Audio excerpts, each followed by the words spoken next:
le président de Corée annonce la fin du monde après, induisant des zombies. Une astéroïde frappe le Japon, transformant les gens en mangeurs de chair assoiffés de sang. L'apocalypse commence, et la panique éclate partout. Personne ne sait quoi faire ni où courir. Mais il y a un gars qui est plus que prêt. Il a son propre abri dans un autre monde. Et il attend depuis longtemps de botter le cul de quelques zombies. Ce gars est notre maître de cérémonie, Siang-ho. Il y a des mois, Seong-ho et ses amis ont joué à Sura, le jeu de survie virtuel le plus difficile jamais créé. Le jeu était transpirant et difficile au point que la plupart des joueurs ont arrêté de le jouer complètement. Singos parti l'a trahi en ne se reconnectant plus jamais. Il a été laissé seul à jouer et à diffuser le jeudi, affronter toutes sortes de monstres et devenir le meilleur. Un jour, il en a eu assez de sa vie. Notre garçon a enlevé son couvre-chef et supprimé tous ses flux publics. Xiango s'est concentré sur sa vie de chef et a trouvé une fille mignonne comme sa cliente préférée. Il décide de chanter en plaisantant. Fenêtre d'état dans la vie réelle. Et il est stupéfait lorsqu'il voit réellement un vrai écran bleu flotter devant ses yeux. L'écran présente ses statistiques. Ils sont les mêmes que dans le jeu qu'il a joué, à une différence près. Il a une nouvelle capacité appelée porte privée. Test de cette capacité, Xiango matérialise une porte de distorsion de taille humaine. Son esprit peine à comprendre les dangers de cette nouvelle découverte. Parce que si le jeu est réel, alors la météorite qui a déclenché l'apocalypse arrivait aussi. Sur le web, Siang-ho tombe frénétiquement sur un tel article sur la chute imminente des stéroïdes. Il refuse d'accepter que les événements du jeu se déroulent dans la vie réelle. Notre garçon fixe le portail devant ses yeux. D'abord, il a reçu la confirmation de l'astéroïde, et maintenant cette porte de portail, confirmant que quelque chose ne va pas. Hésitant, il se demande s'il doit vraiment entrer dans cette chose. Sans pouvoir, sans nana, sans plan et sans argent, il envisage de mettre le pied à l'intérieur. À la fin, Bro réfléchit à quelque chose et attrape la louche la plus proche qu'il puisse trouver. Là, il enfonce le louchet dans le portail pour avoir une bonne idée de ce qui se trouvait au fond de l'autre côté. Après avoir ramassé un peu de terre, il se rend compte que l'autre côté ne se trouve pas dans un niveau de labyrinthe du jeudi, c'est une bonne chose. Mais il commence aussi à se demander si ce portail ne va pas le téléporter à un endroit différent sur Terre. Ayant préparé ses valises pour se préparer au voyage, il s'encourage enfin à entrer à l'intérieur. Dans la scène suivante, les frères passent le portail et découvrent la beauté de l'autre côté. C'est un paysage sans rien d'urbain en vue. La première chose que ce type remarque,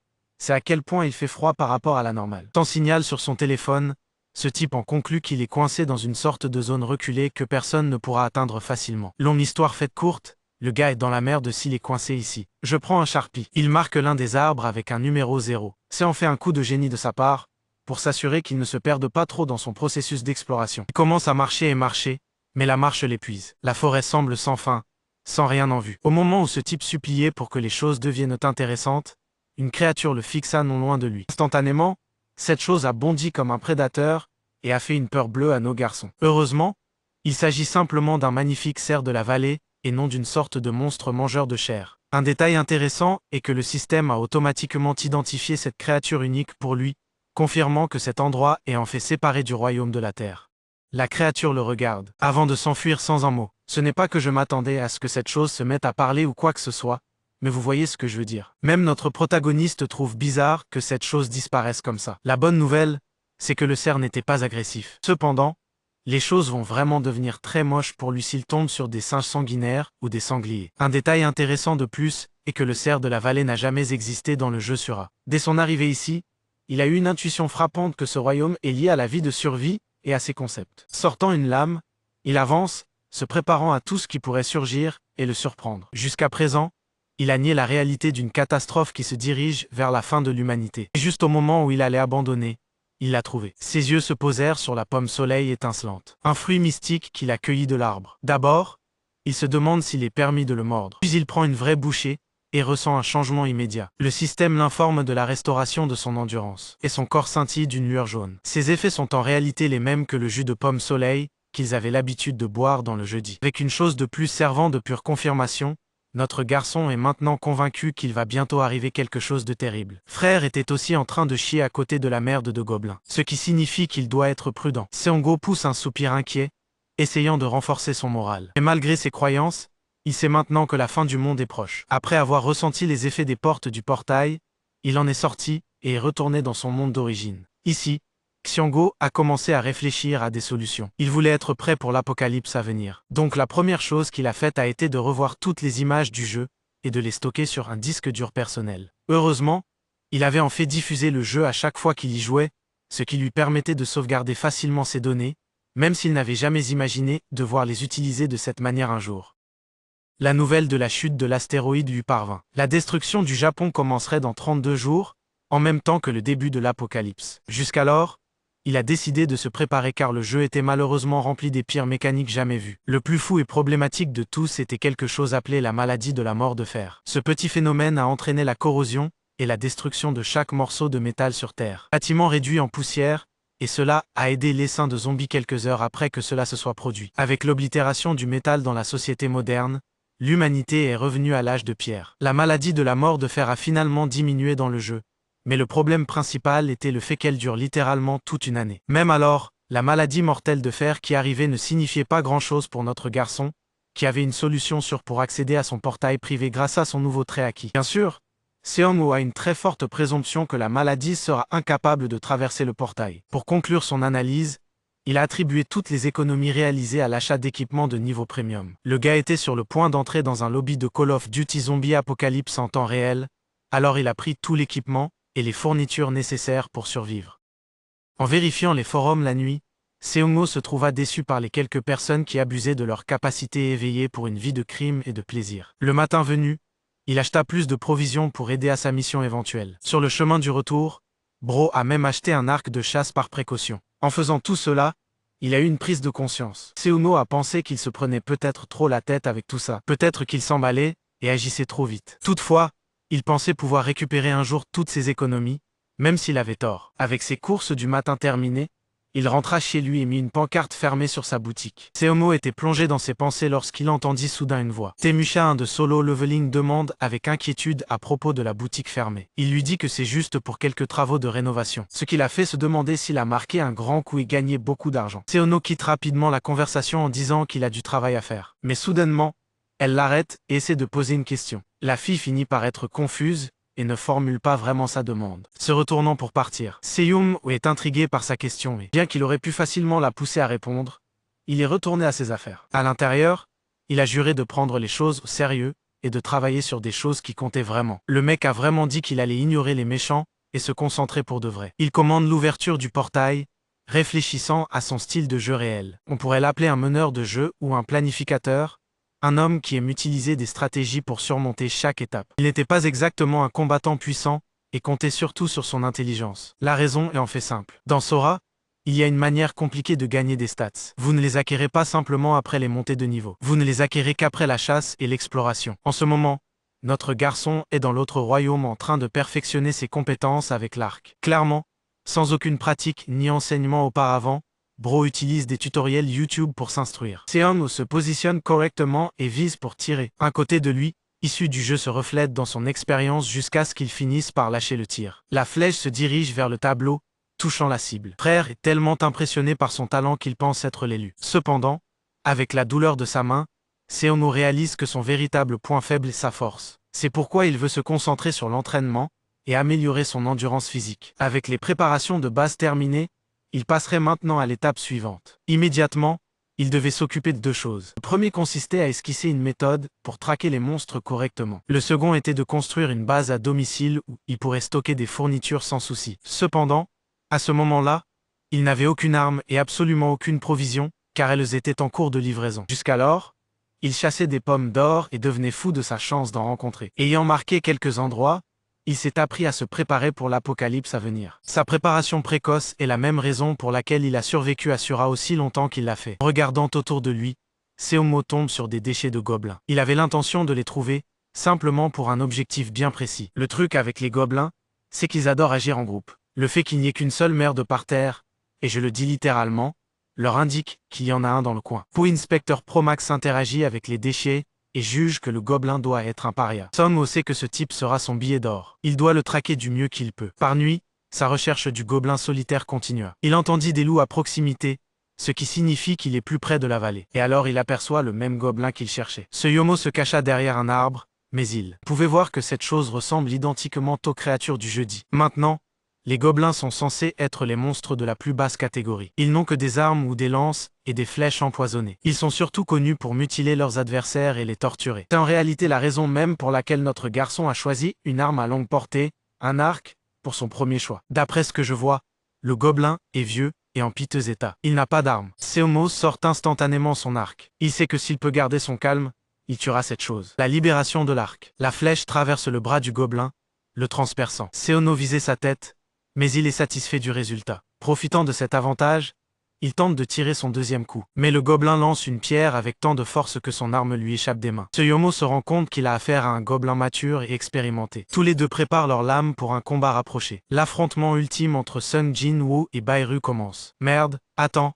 mauvaise histoire. Xiang-woo charge son couteau et tente de trancher le côté du gobelin. Le gobelin expérimenté esquive et gifle le genou de notre garçon assez fort. Menant les choses au sol, Seono plaque le goble, le forçant sur le dos. Ici, il a l'avantage clair. Seyumo prend la lame et la plonge profondément dans la poitrine de la créature, la faisant hurler de douleur. Éventuellement, la lumière de ses yeux s'éteint. Le premier meurtre a été réussi, et Xianggo acquiert 2 points grâce à cela. Il n'arrive même pas à croire qu'il a réussi à faire ce qu'il a fait. Scannant son environnement, il trouve de la poudre de gaka et de l'huile végétale à proximité. Dans le jeu, combiner ces ingrédients donne une pommade. Mais d'abord, il devait creuser rapidement. C'est beaucoup trop dangereux de laisser ce gobelin pourrir à l'extérieur, car le groupe pourrait le trouver et chasser Xianggo à cause de cela. Laisser pourrir n'est pas une bonne idée non plus, car cela se transformera en quelque chose appelé un rongeur d'eau. Xiang y trouve un couple de truites rouges à proximité. Le cœur de Seomo tremble en réalisant qu'il est dans la merde. Le moment où il détourne le regard, Broly est en état de choc. Découvre le monstre de hibou le plus effrayant qui le fixe. Avant ce segment,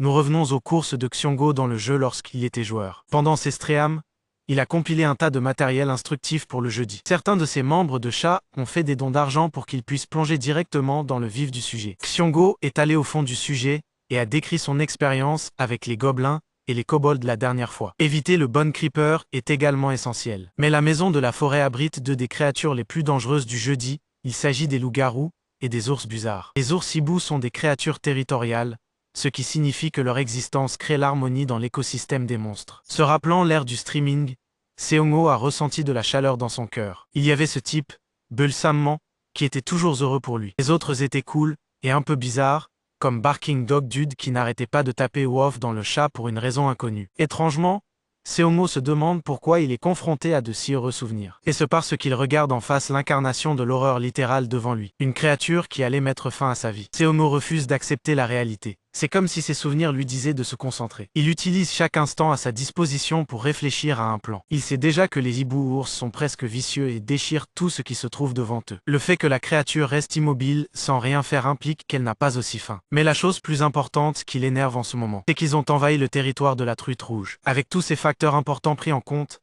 Seongo réalise qu'il n'y a peut-être qu'une seule façon pour lui d'échapper à cette situation cauchemardesque. En tournant ses pieds, il se rappelle qu'il est toujours le Kimbap Joa dans sa tête, même si son corps est la pitoyable apparence de Ken Seongo. Serrant les dents, il défie le monstre de l'affronter. Une déclaration finale de sa volonté de survivre. La créature le dévisage, initiant sa première attaque terrifiante. Le hibou-ours est particulièrement doué pour chasser la nuit, mais sa principale faiblesse est la lumière directe du soleil. Ayant mémorisé ses schémas dans le jeu, Xianggo sait qu'il lui suffit d'exécuter pour sauver sa vie. En synchronisant le timing de l'attaque de la bête, Xiang-woo esquive avec brio le coup, et en même temps réfléchit à un moyen de créer un effet lumineux pour terrifier le monstre. Fonçant à toute vitesse, il grimpe le long du bras immense de la créature, avant de sortir finalement une lampe torche et de l'éblouir à bout portant. Cet effet est si traumatisant même pour un prédateur comme l'olbéar qu'il est complètement aveuglé. La scène suivante montre notre garçon en train de pourrir dans son lit alors que son réveil sonne. Il sait qu'il doit se relever, même après que son corps soit douloureux,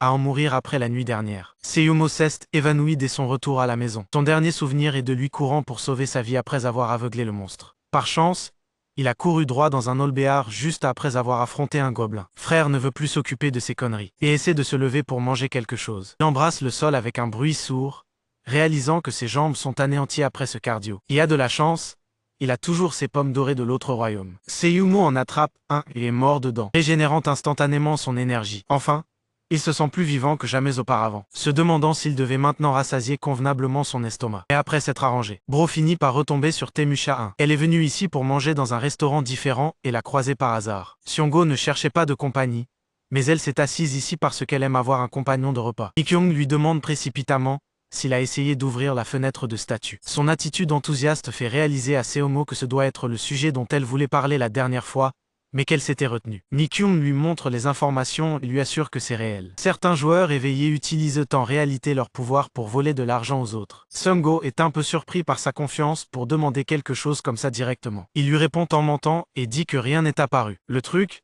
c'est que Seomo a l'impression de faire une bonne action en gardant les autres dans l'ignorance de son statut. D'abord, son trait est stratégique et non axé sur le combat. C'est quelque chose qu'il peut utiliser à son meilleur avantage au lieu de le partager avec les autres. En ce moment, même sa sécurité personnelle n'est pas garantie. S'il finit par révéler son jeu à la dame en robe rouge, qui en l'occurrence est elle, alors les choses pourraient vraiment mal tourner pour lui. C'est un coup intelligent. Cependant, le type est intrigué par la façon dont Mi-kyung s'intéresse autant à poser des questions sur l'éveil. Puis vient une surprise de sa part. Elle hésite et avoue même avoir dit un mensonge. Seono part du principe qu'elle a de bonnes intentions et lui assure même qu'elle n'a pas besoin de dire quoi que ce soit. Il l'encourage en lui disant qu'il reste encore du temps et rentre chez lui peu après leur conversation. Enfin, ses colis de livraison sont arrivés. La commande qu'il a passée est arrivée et maintenant, il n'avait plus à s'inquiéter des fournitures. Il a monté ses affaires sur le toit et n'a gardé que les objets importants au deuxième étage. Pendant sa préparation, il a sélectionné une quantité importante d'articles nécessaires pour la mission d'aujourd'hui. Des trucs comme des masques à gaz,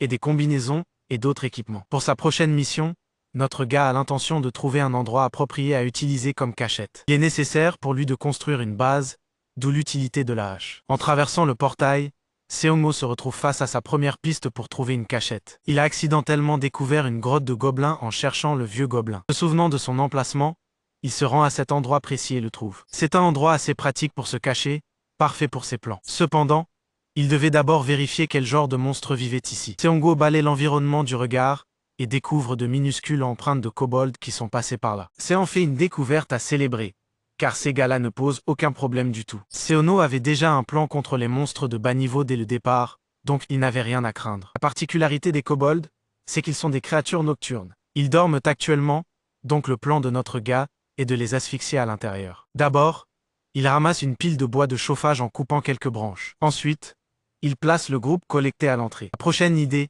est de répandre de l'essence partout dessus. Seono pensait qu'il allait accomplir cette mission sans problème car tout ce qu'il avait à faire maintenant était d'allumer un feu. Mais alors il entendit soudainement leur bruit. Ils sortirent de leur sommeil. Croisa immédiatement le regard de son prochain repas. Seono les salue gentiment mais, avant de brandir sa hache et de se précipiter dans l'action. D'un simple mouvement de balancier, il tranche la gorge des deux monstres, les tuant sur le champ. La raison pour laquelle ils sont tombés si facilement, c'est à cause de la somnolence de tout à l'heure. Grâce à ces meurtres consécutifs, le système lui accorde une augmentation de niveau et 4 points. Ensuite, Xianggu jette le briquet dans le bois de chauffage, peu de temps après que les fumées commencent à pénétrer. Dans le jeu sur A, les monstres de faible niveau avaient une faiblesse évidente. Ils étaient vulnérables aux nouvelles choses, et c'était l'une d'elles. Notre garçon a attendu avec un masque à gaz à l'extérieur, bien qu'il aurait pu essayer de les brûler directement. Cette méthode était encore plus efficace avec le processus de nettoyage. Les kobolds endormis se réveillèrent en sursaut et coururent dehors pour se sauver. Xiangmu avait délibérément choisi cette stratégie pour affaiblir leur corps et semer la confusion parmi leurs fuites. Le moment où ils sont sortis, son objectif était de profiter de leur faiblesse pour les tuer immédiatement. Bien qu'il s'attendait à ce qu'au moins 5 d'entre eux sortent, Xiangmu est stupéfait de constater qu'il n'y en a que 4. Cela diffère de leur groupe habituel de 7. Visant l'un des kobolds, Jingo les massacre tous, déclarant qu'il ne reste plus que 3 d'entre eux. Les 3 autres se sont précipités vers lui, faisant de leur mieux pour l'attaquer. Et notre garçon était prêt avec sa hache. Cet homme frappait des coups de circuit avec l'arme et les abattait. Un autre kobold tente d'attaquer, mais le Tout-Puissant près de paix. La mort le frappe à bout portant avant même qu'il puisse faire quoi que ce soit. Xiongmo a aidé à lui couper la tête. Avec seulement un dernier restant, notre garçon fixe leur chef qui s'agite de peur. Il est devenu le chasseur et déclare leur fin, promettant de faire bon usage de leur repère. Le bain de sang prend enfin fin, avec Seono épuisé à terre. Son manque d'endurance est le véritable inconvénient pour l'instant, même s'il était facile à battre. Les statistiques du système, intéressamment, ne sont pas différentes de celles du jeudi, même la section des malus de l'état d'épuisement. Le fait que les points de statut n'augmentent pas après un niveau de montée est également identique. Toutefois, monter de niveau débloquera éventuellement des articles de boutique pour lui, ce qui est bien en soi. En ce moment, la chose la plus pratique est qu'il puisse utiliser un espace privé à lui. Et autant notre garçon voulait avoir un environnement propre à l'intérieur. Il s'est retrouvé déçu par le désordre que les kobolds avaient fait. Avec un repère sécurisé, les opérations de nettoyage ont commencé. Ce type a dû nettoyer tellement de merde de gobelins qu'il en a eu marre. Nettoyer autant de choses avait l'air d'une corvée, surtout après avoir mené un vrai combat. Seiyumo a maudit ces créatures de merde pour vivre dans les déchets. Pourtant, il n'avait plus rien à craindre avec une nouvelle base. Seono retourne de son côté du monde chaque fois qu'il doit sortir les poubelles. C'était un avantage, mais cela lui prenait encore tellement de temps pour nettoyer. La chose qui le surprend le plus est de découvrir à quel point il est facile d'utiliser des objets entre les dimensions. Alors il a utilisé un tuyau d'un côté et l'a activé de l'autre, même s'étonnant lui-même de son efficacité. Des heures d'effort plus tard, l'endroit brille maintenant de propreté. Ensuite, il doit nettoyer les taches de sang et travailler sur le coulage de béton pour faciliter le rangement des objets. Il pense aux complications du mortier et à l'utilisation de panneaux sandwich. Mais la seule bonne chose à propos de cette grotte de merde, c'est qu'elle est pleine de pierres lumineuses et d'allumages. Ce sont des pierres pour débutants dans le jeu, mais l'endroit en est rempli, donc c'est bien. Xianggu a maintenant une raison d'exploiter correctement cet endroit après la construction. Le lendemain, Frère est au bout de sa vie. Il travaille si dur tous les jours que son corps lui fait mal partout. Vérifiant son bras,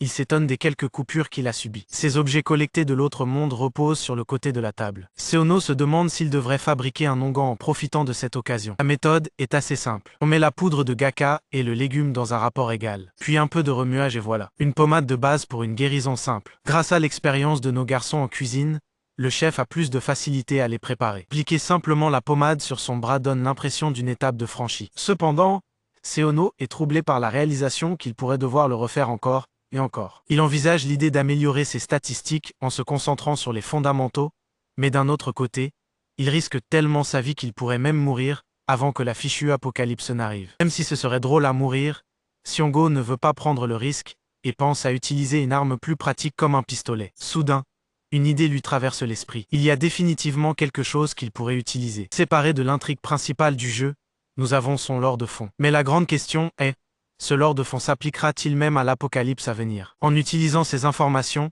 Xianggu rassemble ses pensées, en espérant que les événements du passé se reproduisent, ce qui lui seront bénéfiques de manière inimaginable. Avec un nouveau plan créé, ce gars monte sur le toit pour les matériaux de construction qu'il a commandés. Ouvrant la porte du portail, notre garçon commence à lancer ses sacs de l'autre côté un par un. Après cela, il est allé chercher d'autres articles, puis est descendu au premier étage. Ici, il s'apprêtait à déplacer une pile de colis quand soudain cette même fille est réapparue. Xianggu commence à se demander si elle devient trop à l'aise avec lui à ce stade. Il le lui dit en face, ce qui la met mal à l'aise. Il lui assure qu'il est juste occupé par des travaux de rénovation, et elle pense qu'il dit la vérité. Ce qui la surprend, c'est qu'il n'est pas venu pour sa coupe de cheveux régulière tous les 3 mois. Xiaomo se souvient oui et comprend également qu'une coupe de cheveux est nécessaire pour l'exploration à venir. Alors il laisse tomber ce qu'il fait, et va à sa boutique. Ici, Bro ressemble à une version coréenne de Moist Critical. Il lui ordonne de tout raser. Le boss cut Sigma Arc. Surprise, elle décide d'exaucer sa demande. Ce qui l'intrigue, c'est la largeur des épaules de Seono. Je veux dire,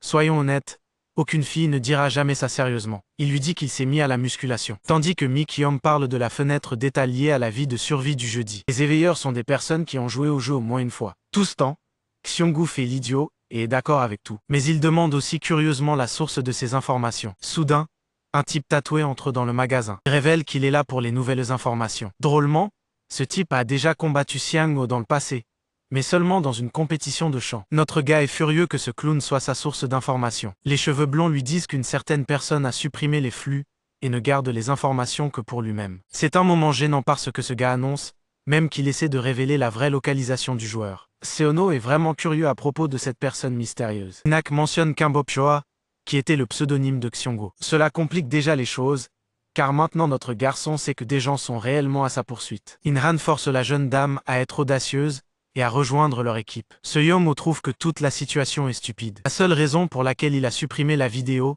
est simplement parce qu'il était déçu. Il n'a jamais eu le temps de penser aux bénéfices personnels. En tout cas, ce punk est un prétentieux qui se la joue savant. Il maudit même Xianggu de les avoir abandonnés sans publier publiquement les informations de ses streams, sans savoir que la personne même qu'il traque actuellement est assise devant lui. Xianggu se demande si la réaction de la communauté est la même. Cela le fait se demander s'il devrait vraiment changer de cap et partager des informations. Bro se lève personnellement pour affronter le faucon personnellement. Le gronder de gâcher sa coupe de cheveux au milieu d'une séance. Inak essaie de jouer au dur avec notre garçon. Xianggu fusille le nain du regard avec des yeux meurtriers, lui ordonnant de disparaître rapidement à moins qu'il ne veuille être humilié à nouveau. Intimidé, le punk quitte le magasin alors que la dame lui dit « au revoir ». Faire en sorte que Young se sente soulagé. La voyant en détresse, notre garçon demande son numéro, uniquement parce qu'il pense que ce type est vraiment un clown qui pourrait menacer sa vie. De retour à la maison, notre garçon ressemble à un mannequin avec son nouveau look. Il s'est d'abord concentré sur son nom d'utilisateur, et a décidé de rechercher des informations dans le forum. Ce qu'il a trouvé était alarmant. Tout le forum était inondé d'insultes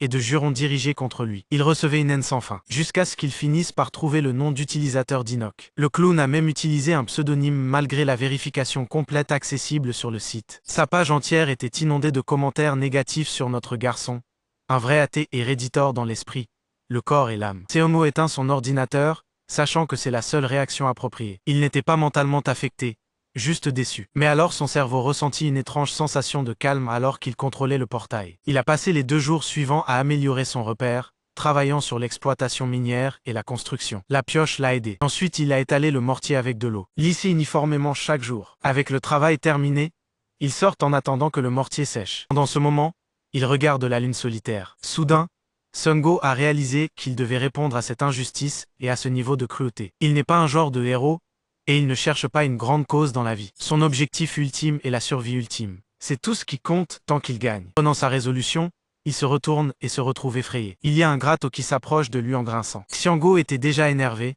alors il a enfin trouvé une cible sur laquelle concentrer son attention. Une forte explosion suit, engloutissant tout dans les flammes. La prochaine fois que notre garçon se réveillera, il est recouvert de griffures. Ça ne sait même pas ce qui vient de se passer. Mais ensuite il se souvint de la vision du rongeur d'eau. La partie qui le laisse perplexe, et la façon dont il a pu survivre à une explosion à bout portant. Et ça a aussi une réponse. Dès qu'il a repéré le rongeur des eaux, Siamo savait déjà que le salaud allait exploser en morceaux. Alors il a couru. Mais la détonation l'a quand même rattrapé, le frappant avec assez de force pour le rendre inconscient sans le tuer. Cependant, ce petit mouvement lui a coûté cher. Seomo était rempli de coups de couteau sur son côté droit. Rassemblant ce qui lui reste de force, il appelle la fenêtre d'état à l'aide. Les statistiques du système ont diminué en raison de son état actuel. Mais grâce à la destruction de la créature, il obtient des points pour sa défaite. Mal de tête lancinant commence à s'emparer de Singho, accablant ses sens. Dépensant sa dernière once d'énergie, il ordonne l'ouverture du portail. Dans la scène suivante, la première chose qu'il a faite a été de soigner ses blessures. Cela implique de retirer les fragments d'eau de la créature. C'était douloureux à retirer, et cela lui a fait un mal de chien de les enlever. Le baume a fait des miracles, l'aidant à arrêter le saignement. Vérification de son état après avoir bandé davantage la blessure. Xiango a fini par perdre connaissance. C'était sa limite pour la journée. Le lendemain matin, l'aube se lève et notre garçon est de nouveau debout. Il pense qu'il est à la veille de mourir d'un jour à l'autre. Sa préoccupation immédiate est de vérifier si ses blessures sont guéries. Il ouvre donc la fenêtre d'état. Le système semble indiquer qu'il va bien, ce qui est une bonne chose. Il se lève et se demande comment un abruti a bien pu le trouver en premier lieu. Tout d'abord, la forêt est sérieusement vaste, donc il n'est pas improbable que des créatures sortent de leur cachette comme ça soudainement. Cela l'alarme pour se concentrer davantage sur l'affinement de sa statistique de perception, ce qui boosterait ses capacités de détection. Les seuls moyens d'augmenter de telles statistiques dans le jeu consistent à utiliser des points de statistiques, bien sûr. Ce sont acquis via l'expérience de chasse ou d'exploration. Un autre moyen d'augmenter les statistiques est d'utiliser des équipements ou des armes qui renforcent l'utilisateur. Le seul problème, Sura est vraiment nul en tant que jeu et sa difficulté est démesurée. Même pour obtenir des objets de stats simples, il faut affronter des monstres dangereux bien plus élevés que son propre niveau. Cela signifie se battre contre des bêtes infernales juste pour une arme. Après avoir vaincu des monstres, des compétences pouvaient également être débloquées. Les monstres de haut niveau en particulier les faisaient tomber selon certaines conditions, sauf que pas chaque compétence convenait à chaque joueur. Xiango se demande maintenant s'il existe un moyen sûr pour lui d'acquérir des objets augmentant ses statistiques. Il décide de faire défiler les images en arrière jusqu'à l'histoire de fond qu'il a visitée dans le jeudi. De telles histoires se déroulent avant que les astéroïdes ne tombent sur Terre. Cela signifie que visiter de tels endroits pourrait vous permettre d'obtenir des objets spéciaux avant même que l'apocalypse n'arrive. Mais ce n'est qu'une théorie. Une théorie de jeu, tu vois. Seono sait qu'il doit aussi combattre des monstres plus forts pour cela. Il passe les heures suivantes à se renseigner sur les informations passées et découvre 3 lieux importants où se sont déroulées les histoires de fond. Le navire russe, le Hobgoblin et un autre. L'incident des orques de la montagne Jerry, le plus rapide du lot. Selon les images, l'orque a été découvert le 26, donc il doit partir le 25 pour le trouver tôt. Avec sa prochaine mission en vue, notre garçon attrape son téléphone et se rend compte que Monsieur l'appelle à une heure tardive. Dans la scène suivante, les 2 personnages sont dans un café. Elle s'inquiète de son état, se demandant pourquoi il a choisi de porter une chemise à manches longues par cette chaude journée d'été. Frère doit cacher ses blessures et se rend compte que cette femme est bien plus observatrice qu'elle n'en a l'air. Elle pense qu'il est contrarié par l'incident au magasin, mais Seono nie toute chose de ce genre. Elle est heureuse de l'apprendre, exprimant à quel point elle avait peur. Seoingo lui rappelle juste l'hiver dernier, où ce type a causé des problèmes en utilisant un camion de remorquage illégalement modifié. Ensuite, il a commencé à se battre avec des gens faibles. Pour faire court, c'est un vrai connard. Mi-kyung est stupéfaite d'entendre cette nouvelle. N'ayant aucune information sur ce type auparavant, mais notre gars la supplie de rester loin de lui. Seyumo lui demande alors directement la raison pour laquelle elle l'a invité à sortir. La mignonne jeune femme apparaît dans son oreille et révèle qu'elle est en fait réveillée. Seono n'a aucune idée de la raison pour laquelle elle a même révélé une information aussi sensible. Jouant le jeu naturellement,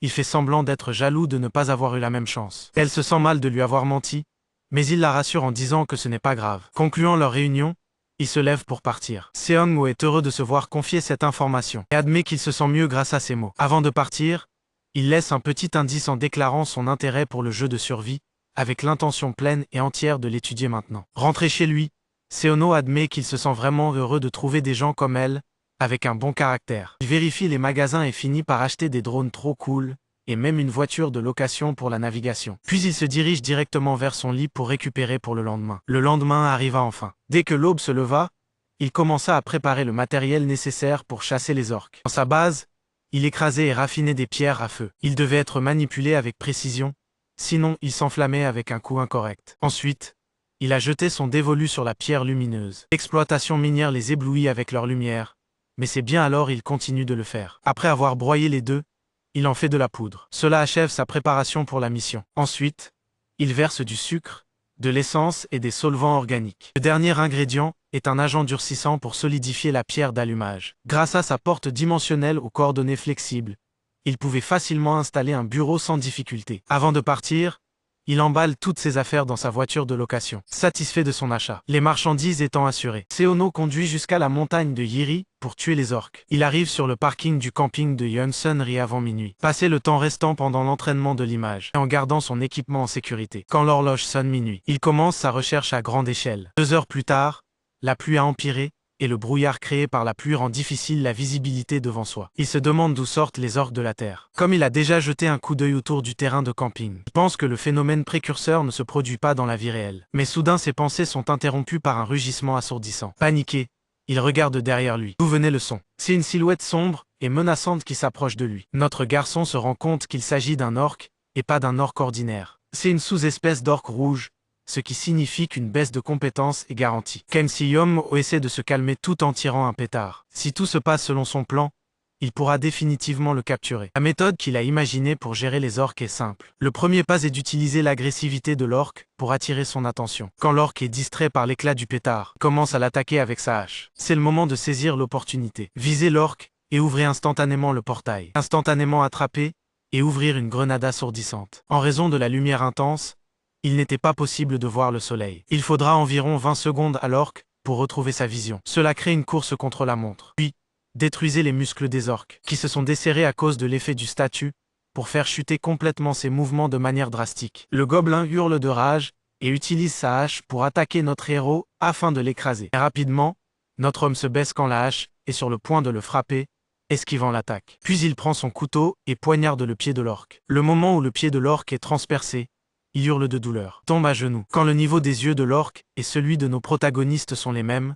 il sera le même. Il enfoncera le chalumeau déjà préparé dans sa bouche. Et que la canette entre dans la bouche de l'orque, elle explose. Bientôt, notre garçon commence à célébrer sa victoire. Soudain, le poing de l'orque atterrit un coup sur notre gars, envoyé voler en arrière. Il se lève, sachant qu'il n'aurait pas dû baisser sa garde sitôt. Il regarde l'orque s'avançant vers lui, le haut du corps enflammé, mais il ne semble pas qu'il survivrait. Notre garçon est sûr qu'il va bientôt mourir en étant haché par l'orque. Alors, son système l'informe que son niveau est passé au niveau 3, et il vient d'obtenir 10 points de plus, acquérant la compétence volonté de survivre. Il se lève se disant qu'il n'arrive pas à gérer ça, se demandant où se trouve l'objet tombé alors qu'une lumière brille sur son poignet. Il regarde son poignet et l'objet qu'il obtient en drop est une montre perception. Il soupire de soulagement car cela aurait été tellement compliqué de trouver l'objet en drop sous la pluie. Il s'approche de l'orque mort, la tête fumante, se demandant quoi en faire. Il se dit à lui-même que l'incident Jurison Orc était sous embargo. Il se demande ensuite s'il fait bien de révéler l'information, car la situation peut mal tourner. En pensant à ce que Mi-kyung lui a dit,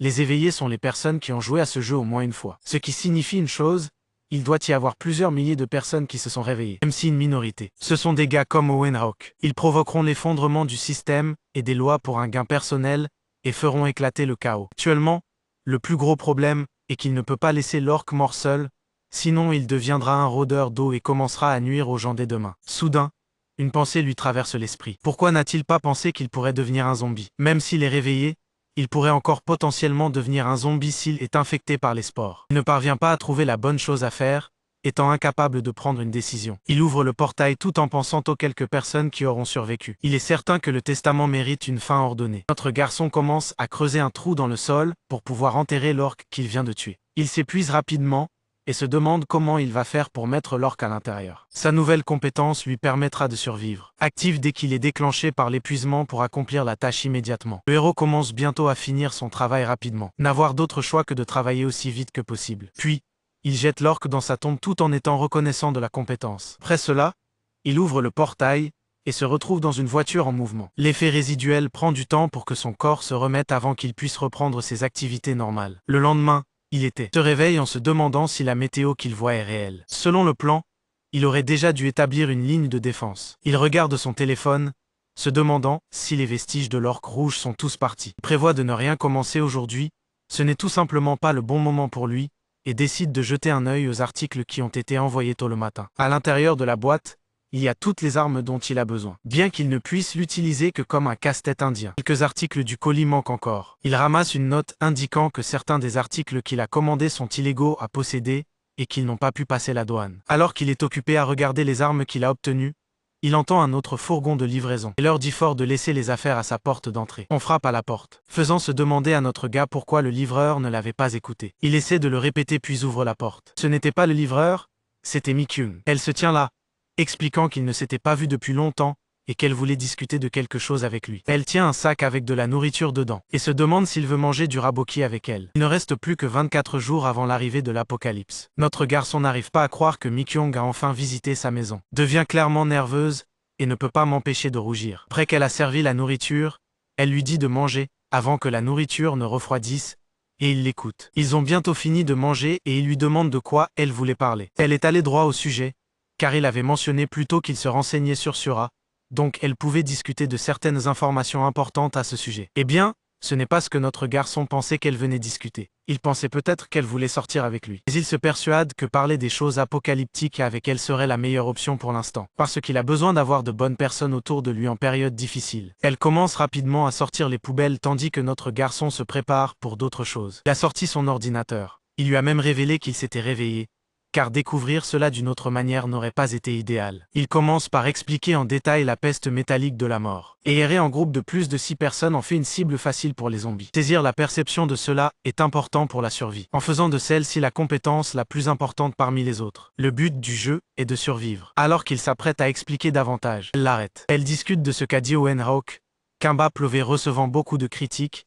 Alors pourquoi ne divulgue-t-il pas d'informations? Notre garçon n'a pas vraiment de réponse à sa question, et lui demande de deviner. Son hypothèse est que chacun a une raison, et que les circonstances le justifient. Puis, notre garçon lui dit qu'il a refusé son offre de le rejoindre, et elle se demande pourquoi il aurait fait ça. Il sort son téléphone pour lui montrer la raison. C'est un enregistrement parlant de l'enlèvement d'une fille, en considérant qu'elle joue les difficiles. Entendre tout ce bavardage le met en colère. Il se tourne vers Mi-kyung, l'informant de ce qui sera révélé lorsque l'apocalypse arrivera, la véritable couleur des gens. Notre héroïne lui conseille de ne faire confiance à personne. Mais elle le surprend en lui suggérant qu'ils devraient former un parti ensemble. Notre gars serre le poing parce qu'il n'a pas pu juste lâcher une réponse. Un de ses objectifs inclut d'atteindre le niveau 10 et de débloquer le tir avant le tutoriel, ce qui pose un problème. À cela, il existe un système où le rang des monstres qui respawnent change en fonction du niveau. Si elle venait avec lui, elle est sûre de mourir de la pire mort possible. Elle rit nerveusement, se demandant ce qu'elle ferait s'il devenait un zombie. Elle assure qu'elle ira bien et utilise son trait pour se téléporter à sa table à manger. Elle se vante de son trait appelé Blink. Elle n'a qu'à l'esquiver s'il la mord un jour. Il est surpris par son talent,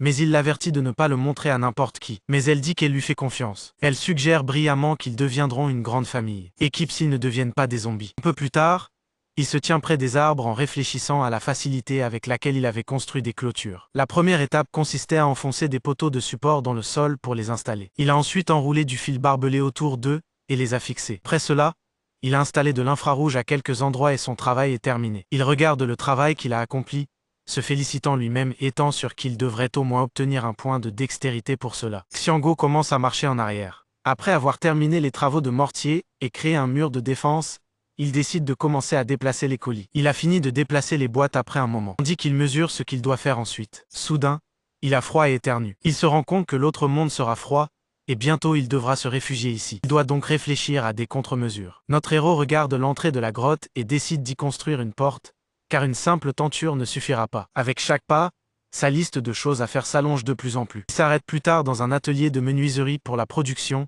et l'achat de différentes choses. Sur son chemin du retour, il a vérifié les endroits qu'il allait cambrioler pendant les 5 heures, avant que la peste de la mort métallique ne se propage. Alors qu'il établit la liste, il est arrêté par Yoon, qu'il n'a pas vu depuis longtemps. Il est directeur de gym et divorcé, et a une petite fille, en bas âge. Notre garçon lit ses expressions, et elles n'ont pas l'air très bonnes. Yoon ne s'en soucie pas beaucoup, mais commence à examiner son corps, qui semble retrouver sa forme. Puis, notre garçon lui demande ce qui ne va pas chez lui, à quoi il répond à quel point il est évident qu'il est bouleversé par ce que le monde va finir. Le protagoniste est surpris qu'il soit aussi au courant, et lui. Yoon se demande si notre protagoniste y croit. Au début, Yoon ne croyait pas. Il continua jusqu'à ce que son ami commence à l'éviter, utilisant le super pouvoir qui lui avait été accordé. Le protagoniste ment en disant qu'il ne s'est pas réveillé, et le gars de la salle de sport soupire tristement qu'il ne s'est pas réveillé non plus. En ce moment, son ami va à la station de radio pour gagner un peu d'argent. Le mec de la salle de sport montre à notre garçon de s'asseoir à côté de lui. Et notre gars se rend compte que bientôt tout le monde découvrira l'existence des éveillés. Aeon change de sujet pour parler de quelque chose de bizarre qui s'est produit. Le tir de Wido. Seong n'arrivait pas à croire ce qu'il entendait, car il n'avait pas regardé les informations le matin. Il lui a demandé d'aller regarder les informations, et le message est supprimé instantanément. Les médias sont maintenant contrôlés. Yoon explique les suites de l'actualité, comment ils essayaient d'étouffer l'affaire en disant que c'était un déserteur qui avait tiré. Maintenant, la zone de la fusillade a été fermée au public. Seule l'armée et la police peuvent y accéder. Soudain, notre garçon se lève, trouve une excuse pour partir et commence à s'enfuir. De retour chez lui, une fusillade a eu lieu juste après l'incident des orques. Tout cela lui fait penser que le gouvernement est impliqué puisque leur réaction l'a rendu évident. Il ne va pas pouvoir sortir de la maison. Il va être dans la maison. Il va être dans la maison. Il ouvre un fichier sur son ordinateur et clique sur une vidéo. Notre homme est surpris de voir autant de personnes connaître l'heure exacte du phénomène précurseur. Il a même éliminé l'orque, mais la fusillade a eu lieu en même temps. En réfléchissant trop, il se demande si quelqu'un a divulgué l'information au gouvernement dès le début et tente d'initier une action à partir du premier phénomène précurseur. Et peut-être qu'ils ne sont pas sortis à l'avant parce qu'ils n'ont pas de trait offensif. Il n'est pas sûr de qui c'est,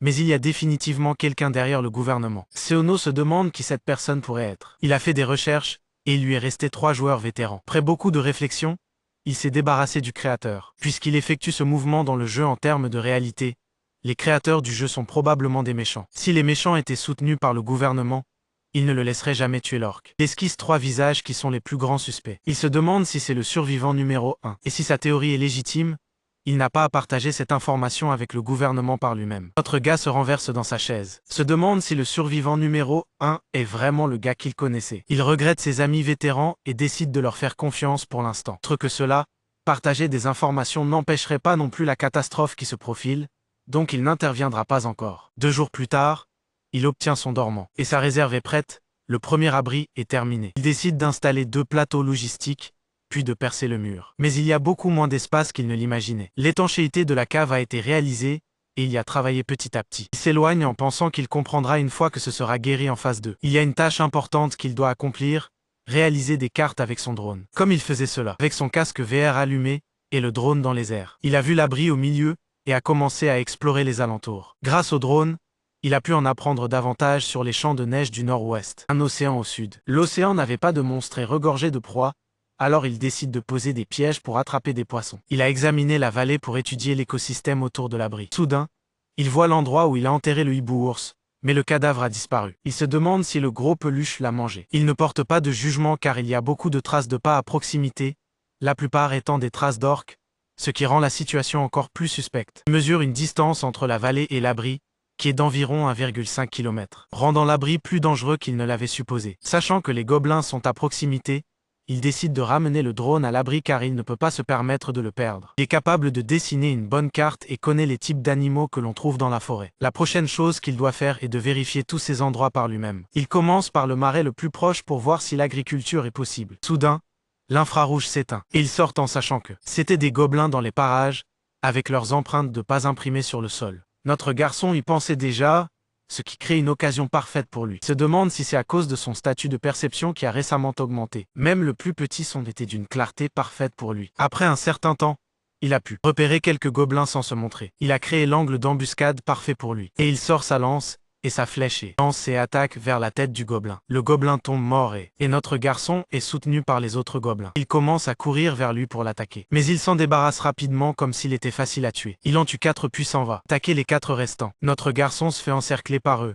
Mais il en sort quelque chose, qui fait instantanément tomber les gobelins à genoux. Alors qu'ils sont à genoux, notre protagoniste prend son couteau et leur coupe la tête. Il a profité de l'épuisement du gobelin pour gagner cette bataille, au point qu'il n'arrivait pas à croire que cela ait fonctionné. Maintenant, il reste 21 jours avant l'arrivée de l'apocalypse. En creusant le sol, notre garçon se sent fatigué. Soudain, son trait se déclenche et son corps est à nouveau rempli d'efficacité. Il se rend compte que son talent n'est pas complètement inutile après tout. Après un moment, il a fini d'enterrer les cadavres des gobelins. Puis il se tourne vers le butin qu'il a collecté. Il commence par récolter le fruit Gaka, ce qui aide énormément et restaure la force. Il y a une tonne d'huile végétale dans le butin, ce qui lui fait penser qu'il y a peut-être une récolte à proximité. Il regarde dans la bourse du gobelin chef, et il est surpris de trouver une grenouille vivante à l'intérieur. Cette grenouille est de couleur bleue, faisant se demander à notre garçon pourquoi il porterait un crapaud vivant au lieu d'un mort. Soudain, la grenouille commence à sentir, et bientôt notre garçon se rend compte qu'il s'agissait d'un poison paralysant utilisé par les gobelins. Instantanément,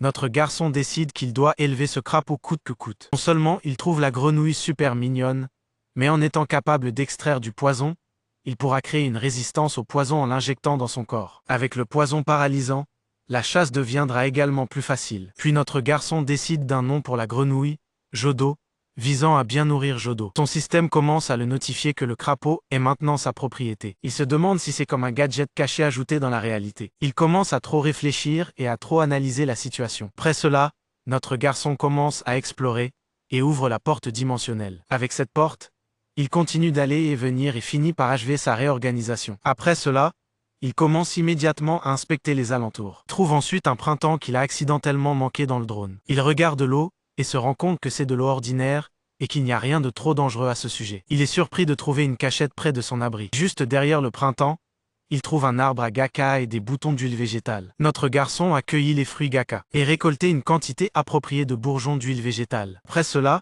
il a laissé des marques sur les arbres partout où il est passé. Afin de ne pas oublier le chemin pour revenir à cet endroit, il commença à rebrousser chemin. Dans son appartement, il nourrit son nouveau petit animal, Jodo. Il élève son animal de compagnie dans l'appartement du 2e étage pour le moment. Il ne pouvait pas laisser Jodak dans la cachette car il mourrait. Autre que s'occuper de son animal de compagnie, il y avait d'autres choses à faire. La chose la plus longue a été de fabriquer Longan, et j'en ai accidentellement fait trop. Il ne sait pas quoi faire. Il ne peut pas le lui donner à Mikyung parce qu'elle est aussi inéveillée. Alors il décide de le donner à Cheung. Il boit la boisson protéinée. Notre garçon lui a donné Longan, ce qui l'a fait se demander ce que c'était. Notre gars explique qu'il en a acheté trop, et que c'est censé être bon pour les blessures. Young demande en plaisantant s'il se lance dans le marketing et notre héros nie. Cependant, Yon lui est reconnaissant pour Longan et pour lui avoir envoyé des informations concernant Sura. Mais notre garçon le remercie de lui avoir parlé de l'incident de tir. Puis, Somgo remarque que la salle de sport est beaucoup trop calme, à quoi son ami répond que tout le monde est parti faire des projets. Après que le présentateur ait diffusé les informations qu'il connaissait, il décide maintenant d'établir une base ici. Notre héros l'avertit que le fait d'avoir trop de monde est un signe de danger. Et on ne veut pas abandonner ses membres. Il est trop loyal envers eux. Puis Yuk se demande ce que Somgo compte faire, et il balaie la question d'un revers de main. Soudain, ils entendent un « corps ». Xiong-Oh le trouve familier. Il regarde le bâtiment, et il me voit en train de mordre la poussière. Tous les deux se sont précipités vers elle, se demandant ce qui s'était passé. Elle explique qu'elle a été attaquée, mais qu'elle n'a pas vu qu'il a attaqué. Young se précipite immédiatement pour vérifier à l'extérieur du bâtiment et dans toute la zone, malgré les efforts de notre garçon pour l'empêcher de sortir pour l'instant. Pendant ce temps, notre garçon reste avec Mikyung, et elle explique que tout est devenu noir devant ses yeux, et qu'elle n'a pas pu comprendre ce qui s'était passé. En entendant cela, un frisson parcourt l'échine de notre héros, réalisant ce qui se passe. Il l'exhorte à utiliser instantanément son pouvoir de clignotement chaque fois qu'une chose comme celle-ci se produit, car ils ont commencé à bouger. Il assure également qu'il lui enverra bientôt un kit d'autodéfense et l'exhorte à être vraiment prudente à partir de maintenant. Il ne reste plus que 20 jours avant que l'apocalypse n'arrive. Il existe un célèbre mème du passé. Si 5 personnes se rassemblent, l'une d'entre elles est forcément inutile. Les trolls existent partout dans le monde, surtout à Sura. À Sura, il existe des correctifs pour les interférences. Les développeurs répondent au rapport mais ne repèrent pas les trolls. À Sura, les trolls rejoignent une équipe, agissant comme des joueurs normaux, et ensuite attirent le groupe dans une zone remplie de monstres, faisant toute l'équipe être éliminée. Ils approchent les débutants avec gentillesse, pour les tuer plus tard et voler leurs biens. Les trolls ont fait toutes sortes de choses pour pousser les parties à se battre entre eux. Ils ont fait tomber le jeu, qui n'était déjà pas célèbre, en seulement un an. Certains utilisateurs tombent à 4. Ce que l'équipe de Seono s'est occupée des trolls restants. Notre garçon se demande pourquoi il explique tout cela, puis résume tout ce qu'il a découvert jusqu'à présent. Les communautés des éveilleurs se sont unies après la fusillade du Ido. Ils ne se contentent pas de donner des informations, mais ils ourdissent aussi des complots. Il s'interrompt en milieu de phrase en découvrant que des gens vendent aussi ses vidéos. À mesure que notre protagoniste surfe davantage sur le site, il apprend que son coéquipier, Dawajuzim, était un troll. Il est stupéfait de voir la miniature de la vidéo de Dawajusem,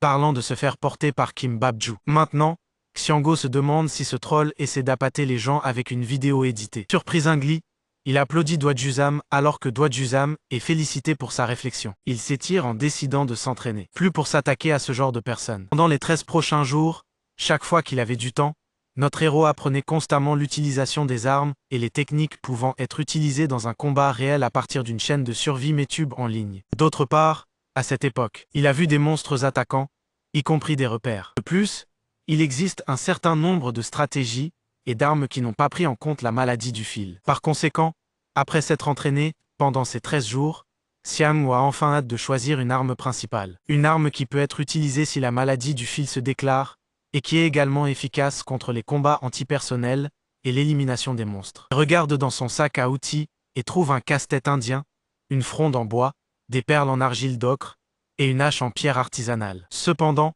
aucun d'entre eux ne correspond à ces conditions. Alors, au début, notre protagoniste décide d'essayer la fronde. Elle a une grande utilité de nombreuses façons. Cependant, les perles d'argile ocre sont ambiguës comme leur pouvoir est faible. Ensuite, il décide d'utiliser le gourdin de guerre indien. Il réfléchit que, une fois la maladie du fil acceptée comme un fait acquis, il n'y avait plus lieu de s'inquiéter. La manière la plus simple d'éliminer un zombie est de détruire les spores vivants à l'intérieur du crâne avec une arme contondante. Il se souvient que la première arme qu'il décide d'acheter après avoir atteint le niveau 10 est un objet de type arme contondante, le gourdin en bois d'ébène. Et c'est pourquoi il était essentiel pour lui d'améliorer sa compétence. Mais maintenant, notre garçon se demande si le casse-tête indien est aussi efficace contre les personnes. Il pense que c'est ambigu parce qu'il lui sera difficile de gérer un éveil psychique avec cela. Il sait que dans la vie de survie, tuer un humain donne 50 points. Le système du meurtrier, qui nécessitait des matchs à mort avec les joueurs proches s'il était enregistré comme un meurtrier, a empêché l'abus du meurtre de joueurs, bien qu'il y aura un grand nombre de personnes, qui éliminera des utilisateurs pour le sake de plus de points, même en étant affecté par des défauts. Pendant ce temps,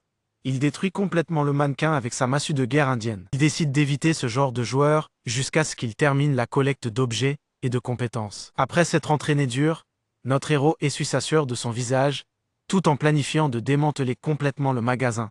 Mais s'arrête en plein milieu d'une phrase en entendant un hurlement de loup provenant des environs. Il est choqué, se demandant si quelqu'un a été blessé près de la cachette. Plus tard, Seono trouve le loup, qui est plus grand que la taille normale. Notre garçon peut même monter dessus. Le système révèle son nom, loup gris. En l'observant de près, il remarque qu'il ne respire pas. Il se demande si c'est un loup errant ou un loup qui s'est approché de sa cachette après avoir été attaqué. Pour trouver plus d'informations, notre protagoniste commence à examiner ses blessures. Cependant, de nulle part, une jeune femme. Le jeune loup frappe sur son dos. Ce Yomo apprend que le loup mort est en réalité la mère de ce petit loup, qui se tient entre lui et sa mère, afin de protéger sa mère. Il se confond parce qu'il ne peut pas utiliser. Forcé de séparer ce petit loup de sa mère, il attrape une pelle tandis que notre héros décide d'enterrer rapidement le loup mort. Alors qu'il commence à creuser un trou, il se demande si ce loup était un monstre.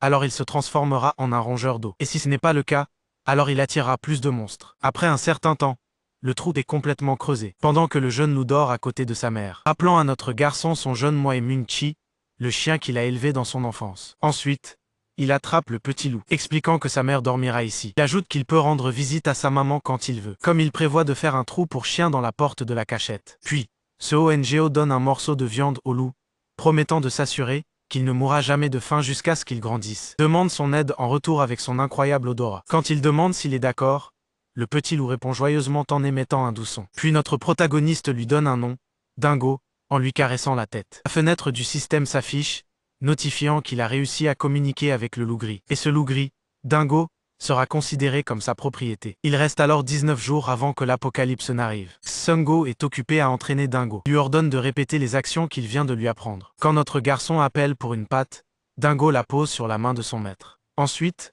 le loup court comme on le lui a demandé. Assis, allonge-toi. Et reste silencieux, suivant chaque commande que notre héros donne. Enfin, il lance un gros morceau d'os en l'air. Dingo l'attrape avec succès d'un bond. Notre protagoniste se sent satisfait en notant à quel point il apprend vite, probablement parce qu'il vient d'un autre monde. Il réfléchit à ses excellentes compétences de pistage d'odeur et, dans son esprit, considère Dingo comme un paquet de chance et une bénédiction. Prend soin de son adorable compagnon avec un baiser et commence à dire quelque chose. Mais son téléphone sonne. Comme Seono prend le téléphone, il voit un message de Yon qui suggère de chercher la lévitation sur le web. Plus tard, notre héros découvre un article sur une personne surnommée le premier surhumain, quelqu'un qui affirme que des zombies et des monstres apparaîtront bientôt et apporteront le désastre. Cet article a atteint la première place. Dans les commentaires, les gens sont sceptiques, croyant que la chaîne de diffusion a fait cela uniquement pour les audiences. Ils notent qu'il y en a beaucoup qui ne savent rien des airs. Mais les éveilleurs sont clairement alarmés dans la section des commentaires. Ils trouvent amusant que certains s'énervent quand peu d'informations sont partagées et que d'autres se mettent en colère quand ce qu'ils savent devient connu de tous. Ensuite, notre protagoniste se demande comment le gouvernement va réagir. Il est conscient des personnes organisant des rassemblements sur le choc et les super-pouvoirs. Et s'en sort, décidant de ne pas s'impliquer dans de telles affaires. Bien qu'il implique que le gouvernement finira par agir une fois le second présage. L'événement Hobgoblin se produit, Xianggu décide de ne pas perdre une seconde. Il dit à Dingo qu'à partir d'aujourd'hui, ils commenceront l'exploration. Au fond, notre garçon sait que la préparation minutieuse est la seule solution. Et Dingo semble impatient de le faire. Plus tard, ils entrent dans le monde du portail. Xianggu réfléchit sur les raisons qui l'ont poussé à choisir l'exploration interdimensionnelle avec Dingo. Il laisse Dingo renifler un petit sac et lui ordonne de le trouver. La première raison de ce type d'exploration est de se préparer à l'événement aux gobelins à venir. Comme il a besoin de Dingo pour imprimer correctement l'odeur des gobelins. Pendant ce temps, Dingo aboie, ayant trouvé la chair dans les buissons. Notre héros est fier d'avoir suivi cette piste à partir d'une simple odeur persistante. La deuxième raison est de tester si Dingo peut rester calme en combat réel et suivre les ordres. Il fait donc un signe et le loup se précipite immédiatement en avant, avec une grande précision. Un dingo chasse un lapin dans l'herbe, et notre protagoniste le loup. La troisième raison de l'exploration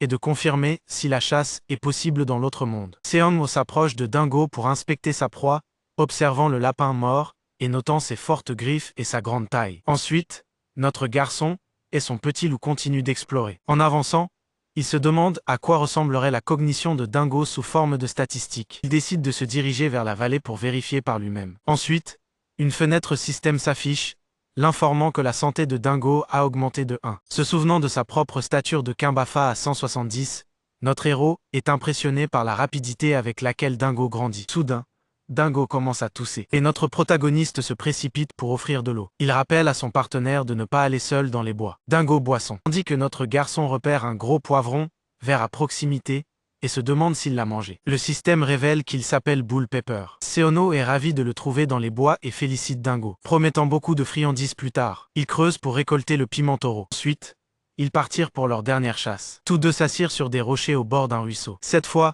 Dingo ne détecta aucune odeur ou présence inhabituelle. Au fond, notre garçon réfléchit que les truites rouges ne sont pas des monstres et ne donnent pas de points ou d'objets. Cependant, il croit qu'il est essentiel pour les jeunes dingos d'acquérir de l'expérience, ce qui est précieux. Après la chasse au saumon rouge, notre protagoniste décide de terminer les préparatifs pour la phase 2, puis de rentrer chez lui. Le lendemain, tout son restaurant est démoli. Le responsable de l'entreprise de démolition demande à notre héros de les contacter dans les 3 jours s'il y a des problèmes de réparation. Il remercie sincèrement le responsable pour avoir travaillé si tôt le matin. Prenant une profonde inspiration, il se sent un peu triste de voir l'endroit détruit, mais sait que c'était nécessaire. En entrant, Seono suppose qu'après l'apocalypse, ceux qui ne se transforment pas en zombies vont probablement piller les magasins. Il admet qu'il ferait de même, donc il n'a pas le droit de se plaindre. Alors qu'il commence à Ranger, Ryan apparaît derrière lui.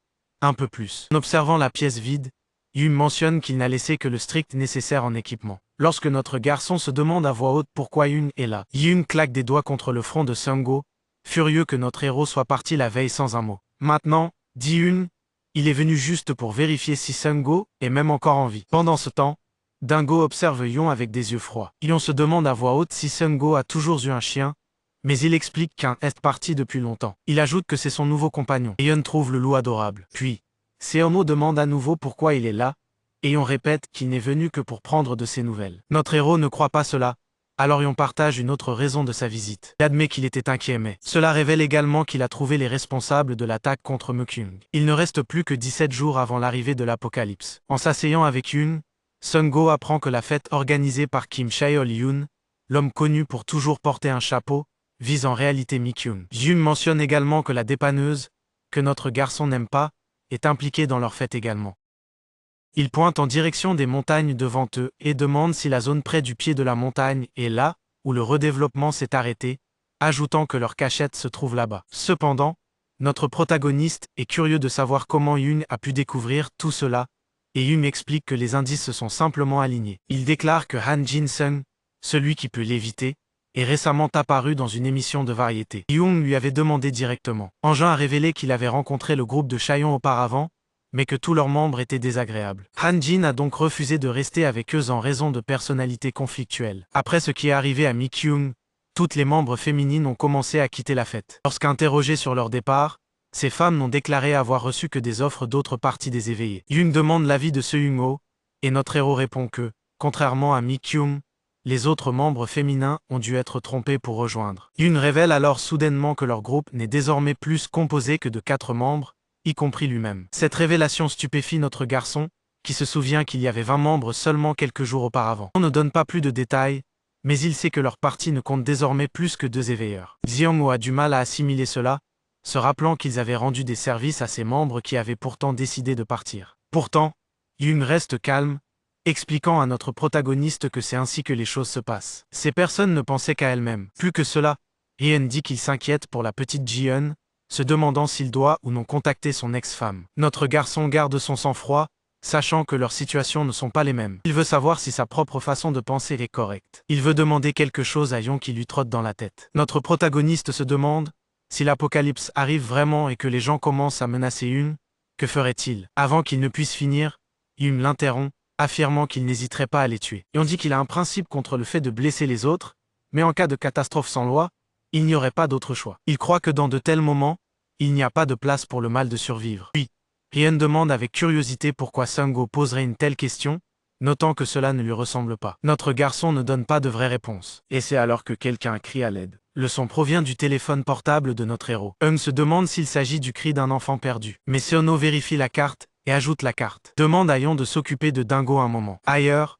Mi-kyung est entouré de méchants et semble avoir envoyé un signal de détresse. Le camion remorqueur de l'exécuteur, Hawk, demande moqueusement à Mi-kyung pourquoi elle fait tout ce tapage, exigeant qu'elle descende. En réponse, Mi-kyung se tient au bord d'un toit, criant qu'elle a déjà refusé, mais qu'ils ont continué à la poursuivre. Elle exige de savoir pourquoi ils font cela. L'un l'exhorte à reconsidérer. Mais Kim Chi-hool et Ma Jong-in s'avancent, insistant pour gérer les choses à leur manière, et soulignant que, puisqu'ils se trouvent dans une zone de redéveloppement, personne ne viendra au secours de Mi-kyung. Kim Chi-hool lui dit de ne pas gaspiller son énergie et lui rappelle que chacun a ses traits. Alors commence un compte à rebours. Pendant ce temps, notre garçon prépare ses armes, se cachant dans une ruelle. À 2, il balance Kim Chae-hool. Sur 3, Kim Chae-hool est touché. Tous les membres du groupe sont confus, essayant de comprendre qui les attaque. Soudain, notre protagoniste apparaît avec un casque et avance pour frapper, débattant de la possibilité ou non de révéler son identité. En utilisant le gourdin de guerre indien, Seung-ho frappe fort, puis s'en prend à un autre membre. Cette personne émet une énergie noire, faisant suspecter à notre héros qu'il a un trait bloquant la vision. Mais Chiang-hee peut quand même le frapper. Maintenant,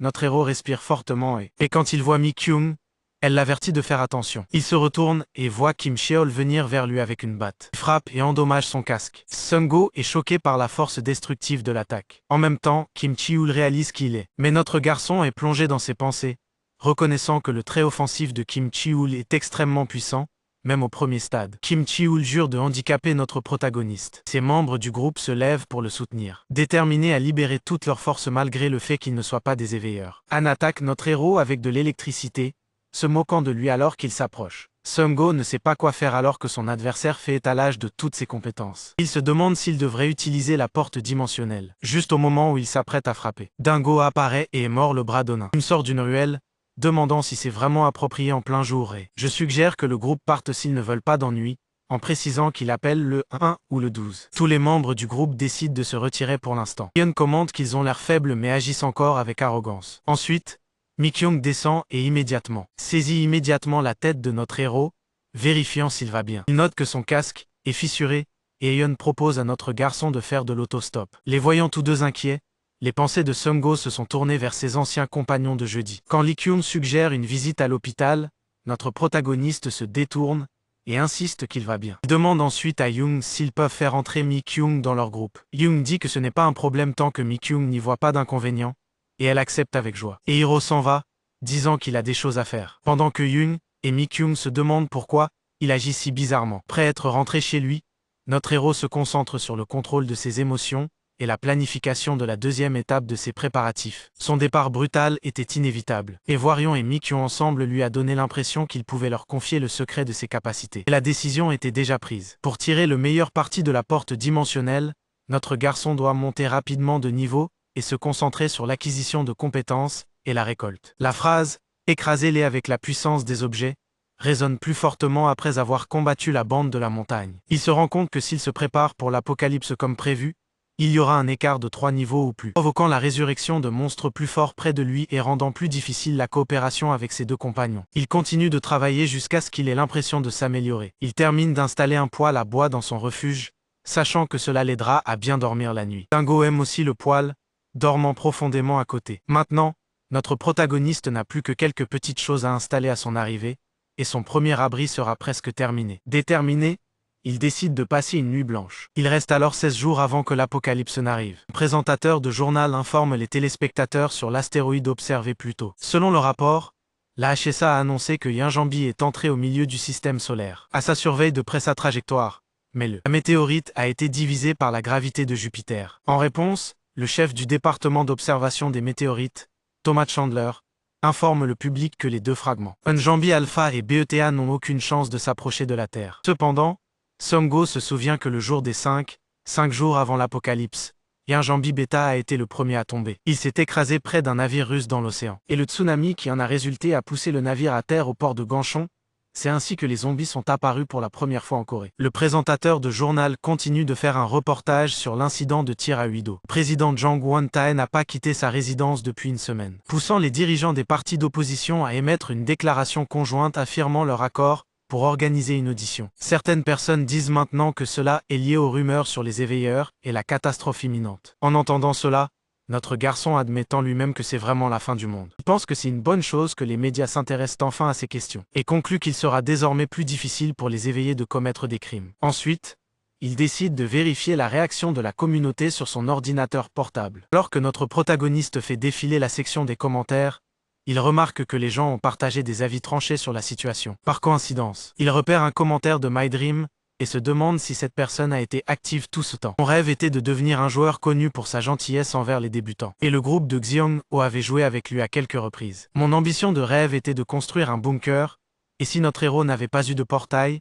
il aurait pu être tenté de se joindre à nous. Il décide de ne pas entrer dans aucun contrat à moins que ses amis vétérans rejoignent MyDream. Mais il met un signet sur le commentaire de MyDream pour référence ultérieure. Après avoir fermé son ordinateur portable, notre protagoniste se réjouit de construire son deuxième abri. Le lendemain, Sungo se tient devant son repère et réalise qu'il est possible de faire 2 nuits blanches d'affilée. Il se sent épuisé, mais voir son extérieur terminé lui donne de l'énergie. Il est temps de déterminer comment utiliser l'électricité générée par les panneaux solaires. En termes simples, il y a plusieurs étapes de câblage pour rendre l'électricité compatible avec ces appareils électroniques. Heureusement, quand notre garçon met son téléphone en charge, ça marche. Il lève les bras avec joie, annonçant qu'il a maintenant construit les fondations de la survie dans ce monde. Pour la première fois depuis un moment, il ressent une bouffée de dopamine. Hier, il a également collecté des pierres lumineuses et d'allumage. Et après avoir creusé davantage, il a trouvé un minéral plus dur et plus tranchant que l'obsidienne appelée émeraude. Bien que cela soit actuellement inutile, il le considère toujours préférable à rien. Il décide d'installer des éclairages LED plus tard,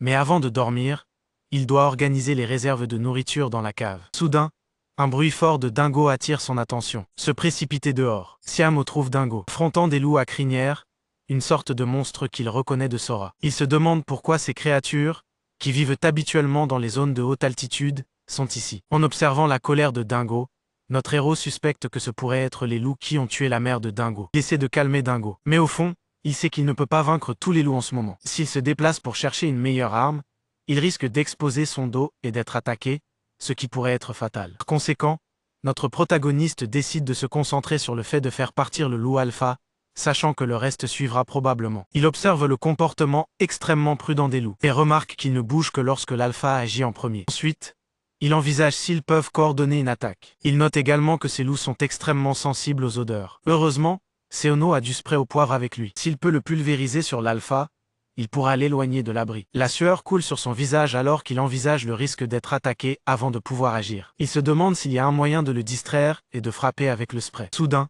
une idée me vient à l'esprit, et il croit que c'est logiquement possible. Déterminé à défendre le repère qu'il a construit de ses propres mains, notre garçon se prépare. Il lance instantanément un couteau sur l'alpha, mais il esquive. L'alpha bondit alors sur notre héros, mais quand ça se rapproche, Jeong ouvre le portail, et saisissant l'occasion, vaporise l'animal. Alpha perd son sang-froid, et ensuite notre protagoniste enfonce son couteau dans son œil. Avec cela, le Wolfpack se retire. Notre héros s'assoit, ayant échappé de justesse à la mort. Et Sungo tapote la tête de Dingo en signe d'appréciation. Il promet à Dingo qu'il vengera sa mère à l'avenir. Il ne reste plus que 15 jours avant que l'apocalypse n'arrive.